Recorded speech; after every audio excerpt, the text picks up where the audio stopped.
Hey, good afternoon, YouTube viewers. This is Big Bill Graham coming to you live from Catastrophe Railroad, aka South Brooklyn Railroad. And today we're doing the Walters Cornerstone Glacier Industrial Sands, but aka Brooklyn Sand and Gravel Company.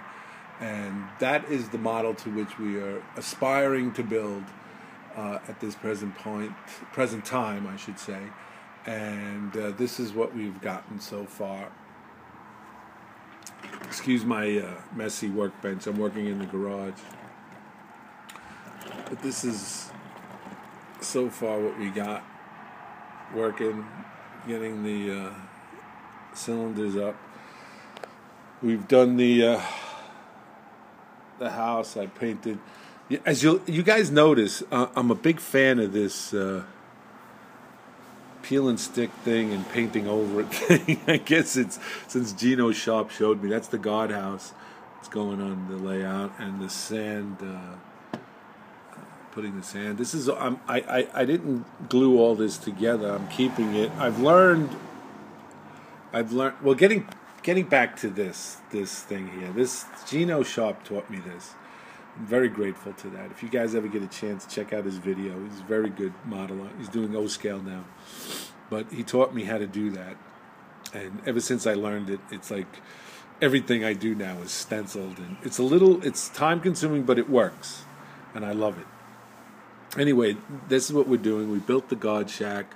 Guard shack's going up. And as you can see, everything's glued, but not really glued. Because what I've learned is, maybe this can help you guys, is I do it and I don't really put it all together, the finished product, simply based on the fact that I want to weather it. So when it's apart, when I can take it apart, and obviously I can easily weather it without having to worry about, it coming off the stand and stuff like that. I'm 3/4 of the way through this build, and as you can see, there's a lot of intricate parts to this. And I'm modifying some stuff and adding stuff on that's not part of the project. I guess that's what makes modeling fun. And I'm just kind of experimenting with it and doing it. I know the modeling season's in tow here because I'm working out of... Oop, look at this. I'm not paying attention to what I'm doing. See how I'm painting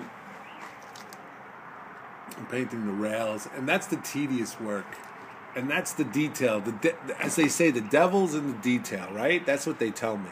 And that's what you need to do. And it takes time. I was just explaining this to my son last night. I told him he has the video mind mentality. He wants what he wants, and he wants it right now. And I said, you have to have the model railroad mentality where you have to paint something, let it dry, the glue dry, and you have to wait and be patient and let it set up and then come back for the payoff price of it. And right now I'm putting the guardrails up and painting it, and that's where we're at right now on the South Brooklyn Railroad. A lot of things, a lot of buildings are going up. The South Brooklyn Sand and Gravel, Brooklyn Sand and Gravel. The other building is on the layout, and I put some extra tracks in there, and I'm going to show you that as we go along. But that's where we are right now. And like I said, I'm working out of the garage. And my lovely neighbor, Tara, is... you want to say hello to the people, Tara? Hello. Let's see. This is my lovely neighbor, Tara. Hi.